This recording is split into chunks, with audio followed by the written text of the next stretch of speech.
Hello everybody and welcome back. My name is Zach Jungles, Assistant Director at IHT Human Performance in Charleston, South Carolina. Today we're going to be talking about a very, very essential part of our program when it comes to training off-season team sport athletes, and that is repeat sprintability. Okay, if you are a team sport athlete, one of the most important things, no matter what sport you play, is the ability to produce high effort bouts over and over and over again and not drop off by the end of your game. So if you're able to reach a certain max velocity, but you can't attain that multiple times, even when you're tired, even when you're depleted of energy, right? That might signal that you need to work on your repeat sprintability, right?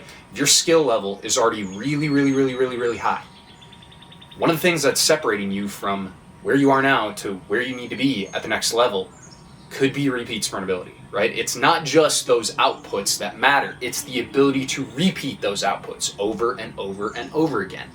Even DB Hammer talked about the difference between pinnacle versus prime, right? Pinnacle being the highest output that you can achieve, and prime being that ability to repeat that over and over and over again at a sort of sub-maximal intensity. So you can think about this in terms of baseball maybe, right? A closer is only going to throw a certain amount of pitches. They might throw really hard, but somebody that's a prime pitcher, okay, they might have to pitch 80, 90 times. What does that sound like to you? Repeat sprintability. Even though pitching is different than sprinting, sprinting is one of the only things that matches the velocity of limb movement of a pitch. So sprinting might be a good thing for pitchers, just saying. Anyway, sports like hockey, basketball, soccer, football, volleyball, these sports are definitely repeat sprintability or repeat explosive ability sports. And we will see in the literature that I'm about to present to you that repeat sprintability can separate pro athletes from amateur athletes, even when VO2 max is similar. It's those VO2 kinetics that matter. Again, we're going to get into that a little bit. But here at IHT Human Performance, one of our off-season training goals for team sport athletes, if it's a true off-season, is to increase the ability to repeat high-quality efforts or repeat sprintability, right? And then secondary, goals for us are increased tissue quality, physiological adaptations, decreased rate of injury, neurological adaptations, RPR and square one, kind of talked about that in the first video, and improved static spring abilities, the ability to manage co-contractions between different muscles, the ability to take our strength and translate that into explosive, dynamic human efforts, right? And then give them what they need. So we here use the 10-20 model. There are lots of different ways to bucket athletes. People talk about wide, narrow ISA. We don't really see athletes like that. There's no problem if you do, right? DB Hammer also had a good way to bucket athletes, right? He was neurodeficient, neuromag deficient, or neuroduration deficient, right? He figured, what do you need to raise on either side of the scale in order to make the middle rise further, right? So how are we going to make an athlete more powerful? Are they really elastic? Do they need more strength? Are they really strength dominant? Are they deficient in these elastic qualities? Maybe we need to bring those up, right? So there are tons of ways to bucket athletes or sort of neurotype them, but we use the 10-20 model. Just run 10-yard dash, 20-yard dash, throw it into a calculator, it tells you exactly what you need, right? In order to train like this, we're going to show you a workout, a sample Friday power workout, 10-second workout later on in this video, so stick around for that. But in order for you to train like this, you need a solid aerobic base. We're not going to talk about GPP methods today, but I suggest that if you want to train like this, you need a solid base. I have seen personally that when you go from the transition between an off-season to in-season, if coaches mess up that transition period, the risk of injury is tenfold, right? If you're not managing your loads correctly, I mean, that's just training 101 right there. Like if you're not managing if you're not building an aerobic base, then your athletes might really get injured. If you don't have good graded exposure, your athletes might get injured, right? So in order to train like this, we need a solid aerobic base.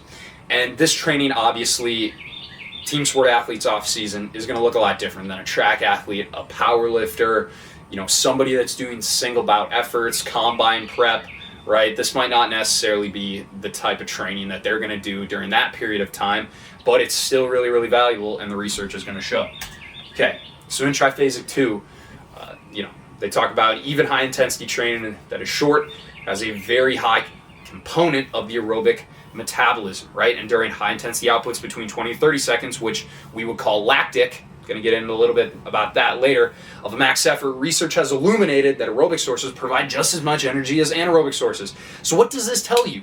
This tells you that energy systems are constantly feeding into each other, and that's why we call exercises a lactic or anaerobic one or whatever you want to call it, but energy is constantly being fed by all of our systems at once. And repeat sprintability, we're going to look into it a little bit later, definitely has a combination of aerobic metabolism, and that's going to have a big factor in your VO2 kinetics, in your ability to clear some of these like blood lactate, H+ ions, having higher blood bicarbonate levels. These are things that we're going to look at in a little bit. Okay, but anyway, Evan Peikon, he wrote a book called Paradigm Shift. He's the creator of NOx. Now, NOx is a device that measures muscle oxygenation and nitric oxide content in the body. One of the reasons why exercise physiology research is heavily implicated is because there aren't any light controls. Okay, you can look it up right now. UV light and blue light from the sun stimulate nitric oxide content in the body. So if you use the NOx inside versus outside, you might get different results. So that's one of the reasons why exercise physiology research, you gotta take it with a grain of salt, just saying. Anyway, Evan writes, in truth, oxygen is utilized immediately upon the start of a maximal effort sprint. In fact, oxygen is consumed at a much greater rate than it is supplied to the working muscles, which is why muscle oxygenation declines at a rapid rate during maximal effort exercise. Additionally, when muscle oxygenation reaches its lowest point, power output decreases rapidly. And then when the exercise is finished, oxygen saturation rises to baseline levels. Okay, so we've all seen figure 5. We've all seen this picture at the bottom right here that talks about our energy systems. Well, guess what?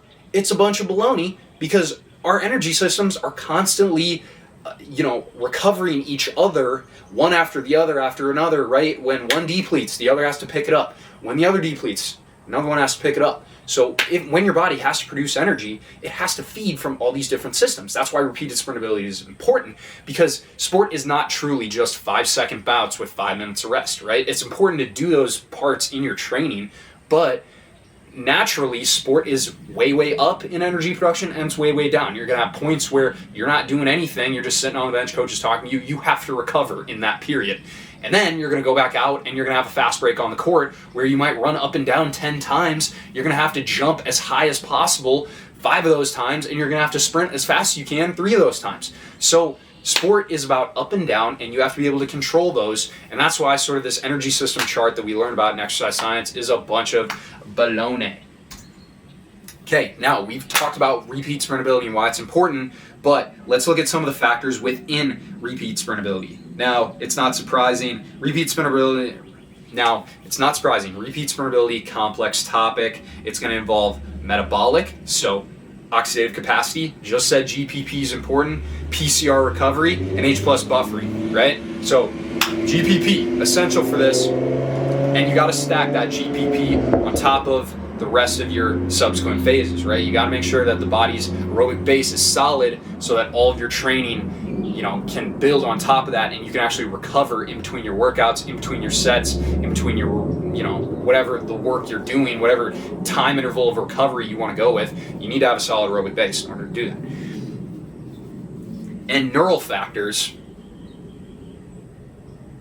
we stop the video right now, go back to the last video where we talked about neural factors, where we talked about how we use RPR, where we talked about how we use square one, right? We already made a post on Instagram about how RPR and square one can both fix asymmetries. Now, I had a person that asked me a very good question. Have we tested them separately?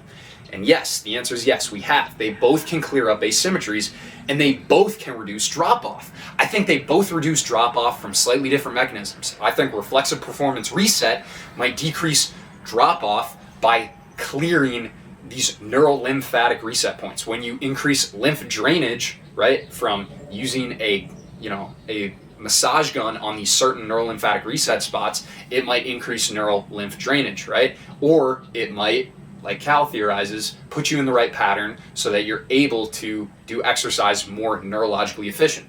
And within square one, shout out to Mike Ryan, because Mike Ryan at my workshop showed that he could repeat a vertical jump over 30 times with only like a minute rest and not drop off, which is crazy to think about. But again, neural factors play a big role in repeat sprint ability. So when you coaches are out there and you're thinking to yourself, God, I need to increase repeat sprint ability, it might not only be the exercises that you choose. If your athlete has bad patterns, if they have massive joint action compensations, if their muscle firing patterns aren't right, how can you expect them to repeat a high quality effort when they're tired? If they can't do it right when they're tired, I mean, how are they going to be in the fourth quarter? I don't know. Just something to chew on. Anyway, metabolic, neural factors, both can be important.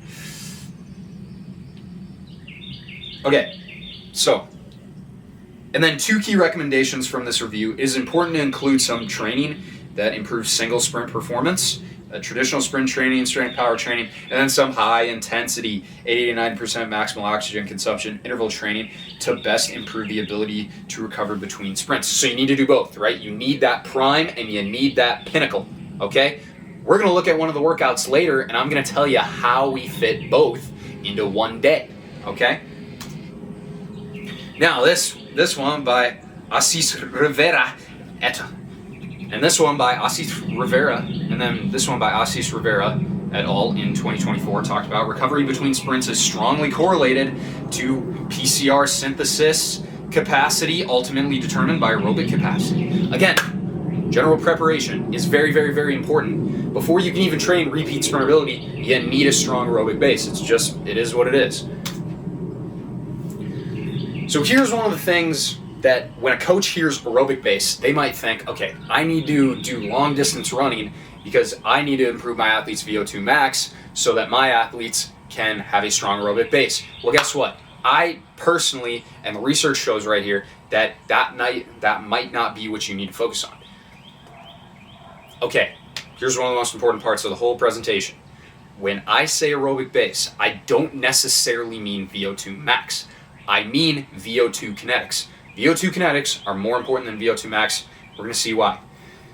So Rampanini et al. In 2029 suggested that faster VO2 kinetics, and VO2 kinetics means the response of the aerobic system during changes in exercise intensity and the ability to buffer H+ acidic environment during high-intensity intermittent activity are important characteristics for team sport athletes. So they did a study with professional and amateur soccer players, about the same sample size, 12 and 11, and they had almost the same VO2 max, but the pros had significantly faster O2 kinetics, meaning that they could clear blood lactate, they could clear hydrogen ions, and they had a higher blood bicarbonate response to high-intensity interval training, right? So they had faster than average sprint times because they had better O2 kinetics.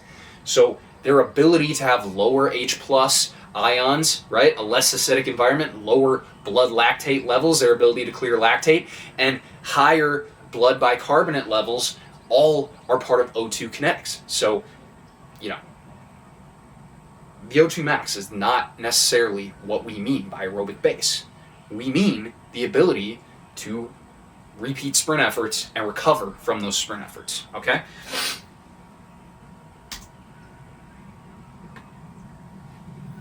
So why does this make sense? Why are VO2 kinetics more important than a VO2 max? Because sport is about rapidly changing intensities.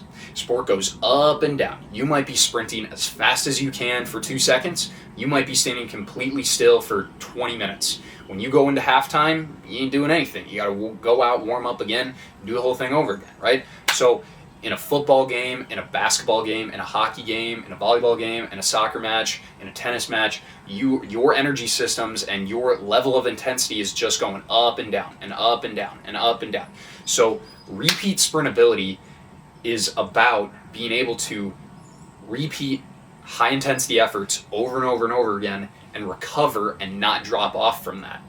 And VO2 kinetics is about being able to clear all of these physiological factors in order to repeat bouts over and over and over again, right? So aerobic base is essential for repeat sprint ability, but VO2 max is not necessarily what we're talking about. So in a triphasic workout, this is a sample of a triphasic day 5, last day of the week, Friday, high volume, lower intensity power day. Every single set is 10 seconds long. Now, why do we work out for time instead of reps? Well, we work out for time instead of reps because time is more neurologically and physiologically similar when you're choosing different exercises to fill a workout, right? Because 10 reps of a barbell bench press and 10 reps of scap shrugs are going to occur in different time intervals, okay? DB Hammer's the one that said that, and when I was reading his book, it hit me like a ton of bricks. Oh my gosh, why? We need to work out for time, not reps. And in Triphasic 2, they're doing the same thing right now. It's by time, not reps. So when you see time and reps, it's time first, reps second, okay? So why does this make sense? And this right here is probably one of the most important parts of the whole presentation because it ties together repeat sprintability with how we program our workouts, right? So sport is about rapidly changing intensities. So in a team sport athlete environment, you are going from your maximal effort to resting completely, to your maximal effort to resting completely, to a submax effort to resting a little bit, to a supermax effort to resting not at all, to another supermax effort, not resting at all. So it just goes up and down and seesaws back and forth to any level possible. That is more reflective of what sport is actually like. So when we are working out, right, the goal is to work out as hard as we can at the highest intensity we can without dropping off. Now, before when we talked about you need to do, high intensity sprints with max rest, and then you need to do, high aerobic output, but, keep the intensity super high, and you need to do both to improve repeat sprintability. Well, in this sample day 5 power workout, before we did this workout that you're looking at right here, we were sprinting, doing 20-yard accelerated 1080 sprints at 3 kilograms, and we didn't drop off for those 4 sprints. And then we came to the weight room in the Crunch Fitness, and we performed this workout right here. Now, as you can see, the goal is to not drop off. And I did, 3 sprints here and 3 straight leg prime times. Okay, so these are the 3 sprints at 3 kilograms assistance and the 3 straight leg prime times at 3 kilograms assistance.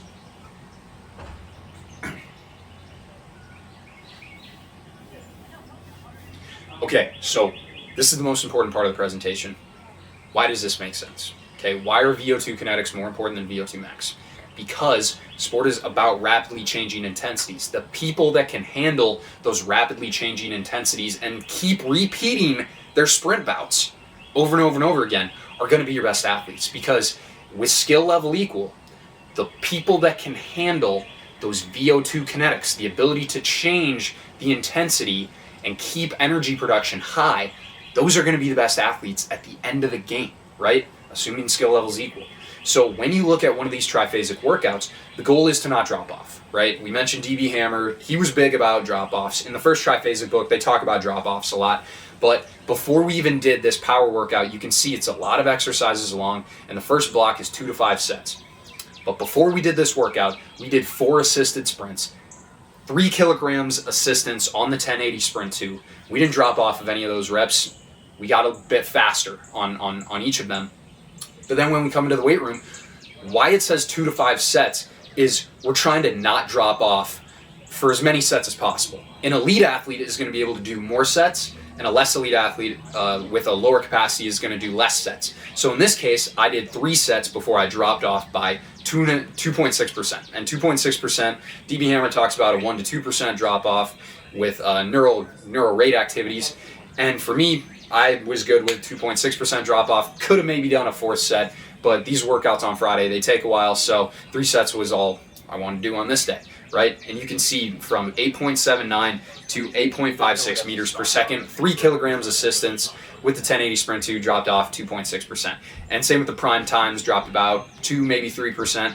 So again, it went sprint, assisted prime time, assisted sprint, assisted prime time, assisted sprint, assisted prime time, dropped off and was done for the day, right, with that block. Then did 3 sets on the next block and 3 sets of the last block. So when you look at one of these workouts and you say to yourself, geez, that looks like a lot of work. Well, yeah, it's true. It is a lot of work. So is sport. So is your practice. It's high volume. It's high intensity. If you're not training for that and you just go into your sport and you're not ready to do that, you're asking for trouble. Okay, so we're trying to create monsters that can repeat sprint and sustain high levels of volume without getting hurt. That's basically the goal here, is to create freaks that can sustain high levels of stress and not break. Bend, don't break. That's the whole idea here, okay? So, and then you look at all these exercises and you say to yourself, okay, why'd you choose all these exercises? Just don't focus so much on the exercises, focus more on the time, then the load, then the reps, and the exercise, right? Like, those are the things that are more important than the exercise you choose, okay? Because the modality that you're in, the time bracket that you're in, the sets that you're doing, the reps that you're doing, that all matters more than the exercises that you choose. The exercises that you choose are important, but how you do them is that much more important, right? So triphasic 2, we're going under 10-second sets, and we're not really going into that lactate threshold. So this is kind of a bigger concept when it comes to team sport athletes, because there's a lot of coaches out there that take their sets and their conditioning past 10 seconds. Well, what happens when you go over 10 seconds is that cortisol really starts to creep in, and yes, you are getting more toward that lactate threshold, but when you stay under lactate threshold, right, when you're not going high intensity for 10 plus seconds, you can use a heart rate monitor, and as long as you're not staying in the lactate threshold, you're not getting as much of a cortisol response. So in triphasic 2, they talked about repeat sprintability.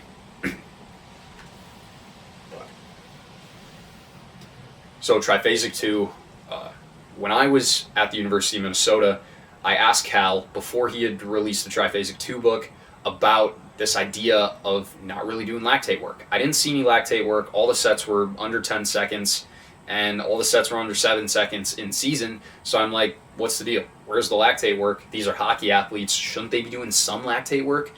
And he told me that hockey athletes are naturally selected for lactate work, so they don't need as much lactate work.